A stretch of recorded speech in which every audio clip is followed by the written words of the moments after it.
সোনার কেল্লার ৫০ বছরের বর্ষপূর্তিতে প্রত্যেকে তার প্রত্যেকের মতন ট্রিবিউট দিচ্ছে। তো এক্স্যাক্টলি সেই জায়গা থেকে দাঁড়িয়ে এবার জেসলমির জমজমাট নিয়ে আমাদের one of the mentor of Tollywood film industry, mentor director Arnab Ringo Banerjee বহুদিন পর কাম ব্যাক করবে। এবার আজকের জেনারেশন জানে না এই অর্ণব রিঙ্গো ব্যানার্জি কে। আজকের জেনারেশন যে ডিজিটাল ক্যামেরা গলায় ঝুলিয়ে রাস্তায় বেরিয়ে যায় এবং হাতে ক্যামেরা থাকলেই সব এক একজন শর্ট ফিল্ম মেকার হয়ে গেল, বাচ্চা বাচ্চা ছেলেরাও, এবং হাতে ক্যামেরা নিয়ে যে কেউ রাস্তায় গিয়ে ভ্লগ বানিয়ে ফেললো, সিনেমার মতন করে অনেক কিছু করে ফেললো। তো এই ডিজিটাল জিনিসটাকে বাংলায় প্রথম নিয়ে এসেছিল কিন্তু এই অর্ণব রিঙ্গো ব্যানার্জি। তার আগে অবধি ডিজিটাল জিনিসটা খায় না, মাথায় দেয়, এটার সম্বন্ধে বাঙালি ডিরেক্টররা জানতেন না।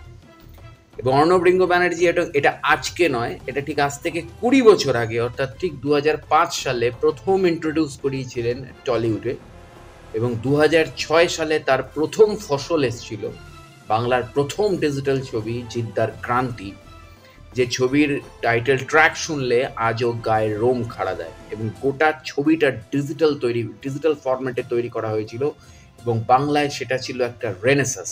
কারণ তারপরে বাংলা ফিল্ম ইন্ডাস্ট্রির পুরোপুরি, এবং শুধু বাংলা ফিল্ম ইন্ডাস্ট্রি মানে অ্যাকচুয়ালি ইন্ডিয়ান ফিল্ম ইন্ডাস্ট্রিতে চলে এসেছিলো, আর ওয়ার্ল্ড ফিল্ম ইন্ডাস্ট্রিতে অনেক আগেই এসেছিলো, কিন্তু বাংলা ফিল্ম ইন্ডাস্ট্রির মোড় ঘুরিয়ে দিল। হ্যাঁ, এবার তখন একটা প্রশ্ন ছিল, what is the field of depth কি আসছে, ডেপথ অফ ফিল্ড কি আসছে। তো এই ডেপথ অফ ফিল্ড নিয়ে আসতে গিয়ে অনেক খাটাখাটি করতে হয়েছিল, কারণ সেলুলয়েড আমাকে যে ডেপথ অফ ফিল্ড দেয় সেটা ডিজিটাল দিত না তৎকালীন আমলে।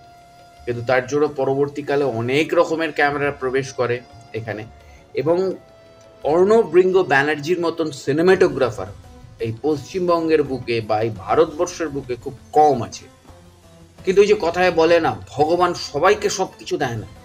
তো ঠিক এই জায়গাতেই আমার সবচেয়ে বড় প্রশ্ন হয়ে যায় এই অর্ণব রিঙ্গো ব্যানার্জি বা রিঙ্গোদার কাছে, যে বারবার কেন স্ক্রিপ্টটাকে তুমি ধরতে যাও।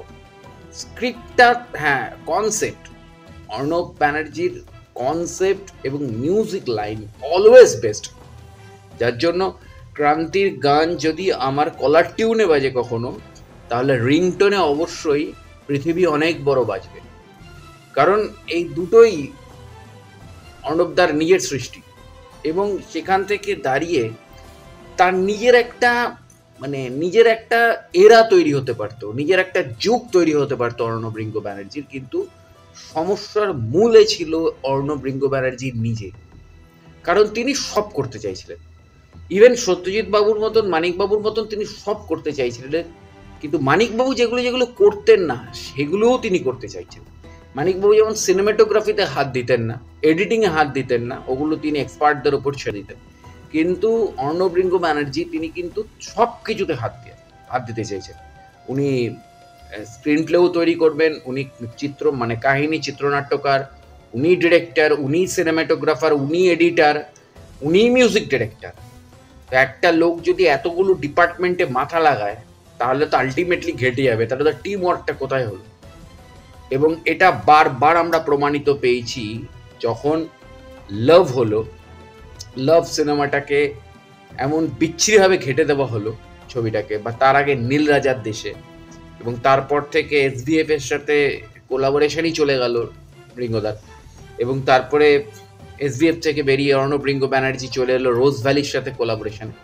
রোজ ভ্যালিতে ভালো ভালো দুটো ছবি দিল, যার মধ্যে একটা ছিল সিস্টেম, এবং সিস্টেমও ওই সময়ে প্রচুর আধুনিক ছবি ছিল। কিন্তু অলওয়েজ বাঘা বাঘা অভিনেতাগুলোকে সিলেক্ট করে, বাঘা বাঘা অভিনেতাগুলো অভিনয় করে অর্ণব রিঙ্গো ব্যানার্জির ছবিতে, কিন্তু গোড়ায় গলদ হয়ে যাচ্ছে। তো সেটা হচ্ছে স্ক্রিন প্লেতে গলদ হয়ে যাচ্ছে। কারণ স্ক্রিন প্লে যেটা ভাবা হচ্ছে ঘরে বসে, শুটিং স্পটে গিয়ে শুটিং স্ক্রিপ্ট হয়ে যাচ্ছে আলাদা। আমাদের তো স্ক্রিন প্লে দু রকমের হয়, একটা হচ্ছে নর্মাল চিত্রনাট্য, আরেকটা হচ্ছে শুটিং ফ্লোরে গিয়ে যে চিত্রনাট্য তৈরি হয়, সেই শুটিং স্ক্রিপ্ট একটা আলাদা তৈরি হয়। তো এক্স্যাক্টলি সেই জায়গা থেকে দাঁড়িয়ে তারপরে কত ভালো ভালো সাবজেক্ট নিয়ে আসছে। ভূমিকম্প বিধ্বস্ত একটা ফ্যামিলির গল্প, আমি নামটা ভুলে যাচ্ছি, একটা পাড়ার একটা উঠতি ফুটবলারকে নিয়ে মেসি, যেখানে আমার অন্যতম মেন্টার রানাদা অভিনয় করেছিল।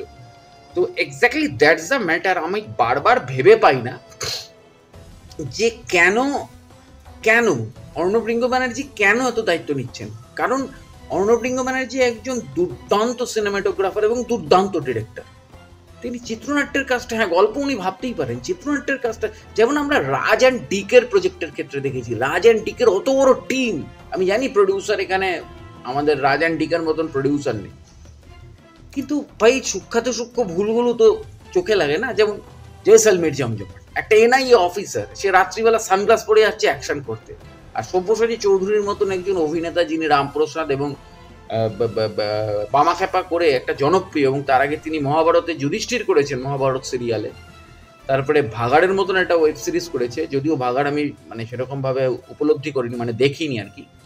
তো এক্স্যাক্টলি সেই জায়গা থেকে দাঁড়িয়ে সব্যসাচী চৌধুরীর মতন একজন অভিনেতা, সে কি করে এই ভুলটা করতে পারে যে চোখে সানগ্লাস পরে রাত্রিবেলা সে যাচ্ছে একটা বাথরুমের ভেতরে একটা বাচ্চাকে খুঁজতে? ওয়াই? একটা এনআইএ এজেন্ট, সে খাবারের টেবিলের ওপর তার আইডি কার্ডটা এমনভাবে রাখছে যেন মনে হচ্ছে চেকারকে মান্থলি দেখাচ্ছি আমি শিয়ালদা স্টেশনে দাঁড়িয়ে। ওয়াই? এগুলো তো চোখে লাগে। আজকের যুগে আমরা ফ্যামিলি ম্যান দেখে নিয়েছি, আজকের যুগে আমরা রাজ অ্যান্ড ডিকে, নীরজ পান্ডে আমাদেরকে ধরে ধরে দেখিয়েছি what is the spy thriller. আর যেখানে আমি জয়সলমীরের মতন প্রেক্ষাপটে, রাজস্থানের মতন প্রেক্ষাপটে, সোনার কেল্লার মতন প্রেক্ষাপটে দাঁড়িয়ে একটা গল্প বলছি, এত ভালো ভালো অভিনেতা অভিনেত্রীগুলো, প্রত্যেকটা অভিনেতা অভিনেত্রী এখানে একবারে চাবুক। যেখানে বাচ্চার যে রিভিউ ক্যারেক্টারটা যে করেছে সেও তাই দুর্দান্ত। এবং আমি অবাক হয়ে গেছি মেঘলা দাশগুপ্তর অভিনয় দেখে। মেঘলা দাশগুপ্ত যে মহানায়কের সময়ও বাচ্চা মেয়ে ছিল। মেঘলা দাশগুপ্ত হচ্ছে আমাদের বিশ্বা দাশগুপ্ত এবং বিদিতা সেনগুপ্তের মেয়ে। তো এক্স্যাক্টলি মেঘলার অভিনয় দেখে আমি অবাক হয়ে গেছি এবং কাটে টক্কর দিয়েছে রীতিমতো। কিন্তু ঘটনা হচ্ছে করার কিছু নেই তো, হাতে একটা বন্দুক ধরিয়ে দিয়ে শুধু তাক করতে করতে যাচ্ছে, কোনো ফায়ারিং নেই, কোনো। এখানে তো একটা অ্যাকশন সিকোয়েন্স দরকার ছিল, এবং অর্ণব রিঙ্গ ব্যানার্জি তো আগে অ্যাকশন সিকোয়েন্স করেছেন সিস্টেমে, বা ক্রান্তিতে ওই লেভেলের অ্যাকশন, যেখানে জিদ্দার যদি মাস অবতার, আমরা যদি পরবর্তীকালে বলি ওয়ান্টেড থেকে বা জোস সিনেমা থেকে জিদ্দার জেগে উঠেছিল, কিন্তু জিদ্দাকে প্রথম মাস অ্যাপ্লিকেশনে প্রেজেন্ট করতে করেছিল এই অর্ণব রিঙ্গ ব্যানার্জি তার ক্রান্তি সিনেমাতে।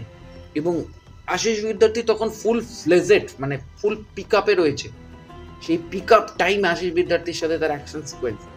তো সেই অর্ণব রিঙ্গ ব্যানার্জি 2025-এ এসে এত ভালো ভালো অভিনেতা অভিনেত্রীগুলো, সাহিরের অভিনয় দেখে তো আমি মানে আপ্লুত হয়ে গেছি যে কি লেভেলের সাহির অভিনয় করলো, যে আর কি মুকেশের অভিনয়টা যে করলো, মুকেশের অভিনয়টাকে করলো, আর রাকেশ তো দেবতনু করলো। তো এক্স্যাক্টলি দুর্দান্ত দুর্দান্ত সব অভিনেতা অভিনেত্রী, কিন্তু তাদেরকে ইউটিলাইজ করতে পারলেন না। টিম আসছে তো আসছে, এনআইএ টিম এরকম ভাবে আসে। আমি ইন্ডিয়ান সিকিউরিটি সিস্টেম নিয়ে কাজ করছি, ইন্ডিয়ান পুলিশ সিস্টেম নিয়ে কাজ করছি না। আমি পুলিশকে দেখাতে পারি অনেক কিছু, কিন্তু ইন্ডিয়ান সিকিউরিটি সিস্টেম বা ইন্ডিয়ান আর্মিকে নিয়ে আমি কোনো রকমের মানে রেকলেস কাজ বা কোনো রকমের ক্যাজুয়ালিটিস নিতে পারি না। কারণ ইন্ডিয়ান সিকিউরিটি সিস্টেম, এবং সেখানে সব্যসাচী চৌধুরী বলছে একজন সাধারণ বাঙালিকে, আজকের যুগের বাঙালি, সে জানে না আজকের যুগে এরকম বাঙালি নেই, ঠিক আছে। সবচেয়ে বড় জিনিস তাকে জানাচ্ছে যে আমরা ভারতবর্ষের যে কটা সিকিউরিটি এজেন্সি আছে তার মধ্যে থেকে একজন ওরকমভাবে একটা অফিসার কথা বলবে।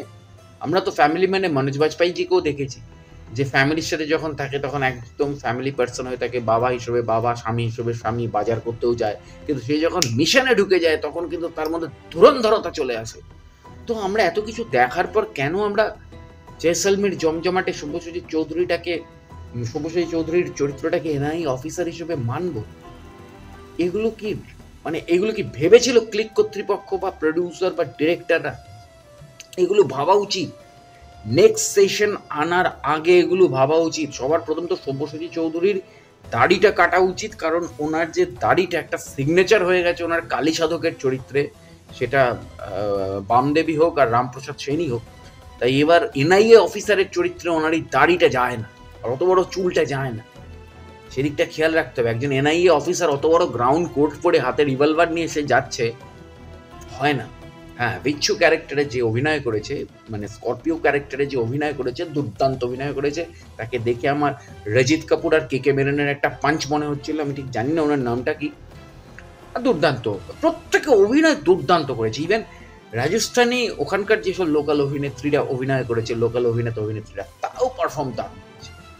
কিন্তু ঘটনা হচ্ছে, ভাই অর্ণব রিঙ্গ ব্যানার্জি, আপনি অর্ণব রিঙ্গ ব্যানার্জি, আপনাকে বারবার মনে করিয়ে দিচ্ছি, আপনি ইচ্ছা করলে মোড় ঘুরিয়ে দিতে পারেন, এরা ঘুরিয়ে দিতে পারেন, আপনার এরা হয়ে যেতে পারে এটা। আপনি ডিজিটাল যুগকে এনেছিলেন টলিউডে, আপনি একজন রেনেসা পুরুষ, সেখানে দাঁড়িয়ে আপনি আর এই বালখিল্য ভুলগুলো করবেন না আগামী দিনের প্রজেক্টে। প্রয়োজন পড়লে একটা বড় টিম বানান, একটা অ্যানালাইসিস, একটা রিসার্চ টিম বানান, রাজ অ্যান্ড ডিকের মতন খেলুন, নীরজ পান্ডের মতন খেলুন। এই বাংলা ইন্ডাস্ট্রিকে আপনাদের মতন যোগ্য ডিরেক্টর তুলতে পারে, কিন্তু আপনারা যখন ভুল করেন না, তখন এই বাংলা ইন্ডাস্ট্রি নিয়ে লোকে খেললি মারে। ঠিক জয়সলমীর জমজমাট দেখতে গিয়ে আমার তাই মনে হলো। প্রডিউসারের কথা তো ছেড়েই দিলাম, প্রডিউসার হয়তো সেরকমভাবে টাকা পয়সা দেয়নি। ফোর্টের ভেতরে কোনো সেরকম সিন নেই, ফোর্টের আশপাশটা মানে অনেকটা সেই তারাপীঠে আমি পুজো দিতে গেলাম, মন্দিরে ঢুকলাম না, মন্দিরের মার্কেটের মধ্যে ঘুরে ঘুরে ঘুরে ঘুরে বেড়ালাম। তো আলটিমেটলি ব্যাপারটা অনেকটা তাই হয়ে গেল। তো এক্স্যাক্টলি প্লিজ রিকোয়েস্ট করছি প্রত্যেককে, সিরিয়াসলি কিছু করুন। 2025-এ দাঁড়িয়ে ছবি করছেন, পুঙ্খানুপুঙ্খ বিশ্লেষণ করুন, বিচার করুন, অ্যানালাইসিস করুন, বারবার টিম মিটিং করুন। টিম মিটিং করে কোনটায় কোথায় কি হতে পারে, না হলে অন্যদের কাজ দেখুন, ওয়ার্ল্ডের কাজ দেখুন এবং পুরো টিমকে দেখান। আপনি একজন এসআরএফটিআর স্টুডেন্ট, অর্ণব রিঙ্গ ব্যানার্জি, এসআরএফটিআর ফার্স্ট ব্যাচ, আমি যদি খুব ভুল না করি ফার্স্ট ব্যাচ হচ্ছে অর্ণব রিঙ্গ ব্যানার্জিদের ব্যাচ। তো সেখানে দাঁড়িয়ে খুব খারাপ লাগে, খুব খারাপ, খুব উত্তেজিত হয়ে গেছি আমি, খুব খারাপ লাগা থেকে, কারণ আমরা এইসব সুযোগ পাইনি স্যার, আপনারা যেসব সুযোগগুলো পেয়েছেন। কিন্তু আমাদেরও ইচ্ছা আছে ডিফারেন্ট কিছু করার, কিন্তু ঘটনা হচ্ছে ব্যাকআপে আমাদের কেউ নেই। কিন্তু ঘটনা হচ্ছে আপনার ব্যাকআপে যখন এত কিছু আছে, তখন আপনারা সেটাকে ইউটিলাইজ করুন, পুঙ্খানুপুঙ্খ বিশ্লেষণ করে খুব পারফেক্টলি কাজগুলোকে করার চেষ্টা করুন, নাহলে বালখিল্য কাজ হয়ে যাবে। পুলিশ আর এনআইএ এক নয়, মিলিটারি আর পুলিশ এক নয়। এই এনআইএ, বিএসএফ আর পুলিশকে এক জায়গায় করে ফেলবেন না। এনআইএ টিম এত দেরিতে আসে না, এনআইএ টিম কোঅর্ডিনেশন করতে করতে ঢুকে যায়। তো এক্স্যাক্টলি অবশ্যই জয়সলমীরের জমজমাট নিয়ে আমি প্রচণ্ড দুঃখ পেয়েছি। এত সম্ভাবনা ছিল, গল্পটা এত সুন্দর, এত টান টান চিত্রনাট্য হওয়ার দরকার ছিল, চিত্রনাট্যটাই ঝুলিয়ে দিল। অদ্ভুত বোকা বোকা বোকা বোকা সিকোয়েন্স, এখানে হাইড অ্যান্ড সিক খেলা হচ্ছে, ওখানে লুকিয়ে রয়েছে, ওখানে বডি দেখতে পেয়ে গেছি, ওখানে কি হচ্ছে এগুলো। প্লিজ স্যার সিরিয়াস হন। আমি অর্ণব রিঙ্গ ব্যানার্জির ক্ষেত্রে বলছি, he is one of the mentor of Tollywood film industry. ছোটবেলায় তার ছবি দেখতে গেছি।